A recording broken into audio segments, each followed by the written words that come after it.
depressed, frustrated, sad, confused. You want answer. Let's talk.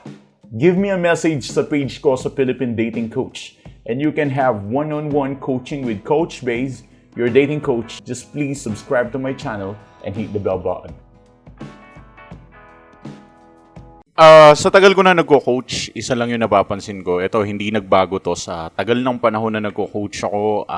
Thousands na kliyente na nahawakan ko. Dati iilan lang, pero magsimula nun nag-start tong channel namin. Sobrang dami ko na naging kliyente. And ikaw din, karamihan sa mga kliyente ko nagsisi nung sa huli na lang nagpa-schedule. I think mas maganda kung magpapa-schedule kayo sa akin ngayong una pa lang. Okay? Yung iba kasi nagpa-schedule sila nung nagkabuhol-buhol na yung sitwasyon eh. Mas maganda, hindi pa ganun kabuhol-buhol ang sitwasyon. Mag-usap na tayo. However, meron akong isang sasabihin sa inyo na isa sa mga number one na napansin ko, and I think reliable to kasi bakit masasabi mong reliable? Lahat naman nahawakan ko na lahat ng uri ng kwento ng mga kliyente nahawakan ko na. Pero ito yung isa sa mga pinaka-reliable. Meron silang isang pinagkapare-pareho. Lahat sila. Para-pareho silang nasaktan. Sa 1,000 na yun na mahigit, halos lahat ng yun, lahat sila para-pareho ng sitwasyon. Para-pareho silang nasaktan. At nakita ko na ang sakit na naramdaman nila ay hindi dahil sa pagkawala ng ex nila. Ito I want to make it clear. Hindi dahil yung ex nila nawala sa life nila. Hindi yun yung masakit. Yung masakit na part is yung na-reject sila, iniwan sila, binaliktad sila, nilaglag sila sa ere. I mean, sa madaling salita, yung pinakamasakit na nangyari sa kanila, hindi yung nawala yung ex nila, kundi yung salitang dump. Na-dump sila. Dumper ang ex nila. At yun ang reason kung bakit sila nagliliwaliw ng ganito at nasasaktan ng ganito. At right now, they are asking me, anong gagawin ko? Yan naman yung mga tanong nila. Mahal pa ba niya ako? Ano pa bang gagawin ko? Nalilito ako. Hindi ko alam, coach, kung paano ko aayusin ang sarili ko. They're always asking kung paano. And sa nakita ko, napaka-makapangyarihan lagi ng dumper. Kasi siya yung nang iwan at siya yung nakasakit. Lagi silang powerful. Pero may mga dumper din ako naging clients na pumunta sa akin na ang kwento nila, coach, ako yung nang iwan nung una. Pero after ilang months na iniwan ko siya, nakita ko nagkaroon siya ng self-improvement. Gusto ko siyang balikan kasi bigla ko siyang na-miss after 7 months or something. Ngayon, nung babalikan ko na siya, wala na siyang interest sa akin. Tapos bigla ko siyang naalala, bigla ko siyang na-miss.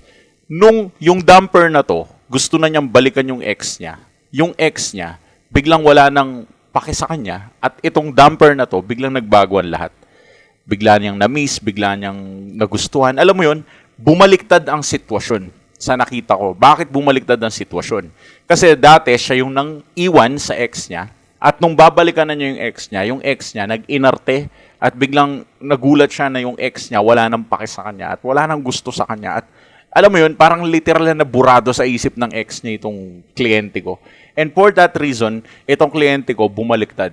Imbis na yung ex niya yung merong pain, imbis na yung ex niya yung nakakamiss sa kanya, bumaliktad ang lahat. Siya ngayon ang nasaktan at siya ngayon ang nakakamiss sa ex niya. And unfortunately, ang pinaka-bad news dito, kahit binigay ko lahat ng uri ng advice, hindi na niya nabalik ang ex niya. Hindi ko sinasabing hindi ako magaling mag-advise. Alam mo ang ibig ko sabihin, wala nang interest yung tao sa kanya. And dahil doon may natutunan ako. Napaka-makapangyarihan ng dumper. When I say dumper, alam nyo naman yan, no? Search nyo na sa Google kung nalilito pa rin yung iba. Dumper at dumpy. Wala na akong panahon para mag-discuss Yung dumpy, yun yung iniwan. Yung dumper, yun yung nang iwan. But here's the thing. Napaka-makapangyarihan ng dumper. Kaya kapag ikaw iniwan ka ng ex mo, kailangan yung mentality mo, dumper mentality. Yun yung pinaka-core natin dito. Kasi ang dumper mentality, it shows strength, personality, perseverance. Nagpapakita to ng strength, power, at nagpapakita to ng charisma and attraction. Kasi hindi naman makikipaghiwalayan kung hindi yan malakas ang loob. And I want you to have that kind of mentality. Same mentality dapat. Kung iniwan ka ng ex mo, dapat yung mentality nyo pareho. Pareho kayong nasa state of dumper mentality.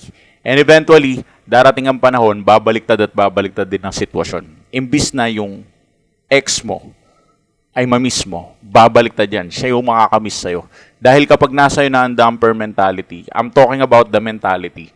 Ito yung the way na mag-isip ka, the way na you believe, this is your perception. All I want you to do is just to start it today. Today mismo, ngayong natutunan mo ang damper mentality, I want you to start it today. Yun lang. So, if you need an advice, and I think you need an advice, especially if you are watching my videos, I think you need an advice.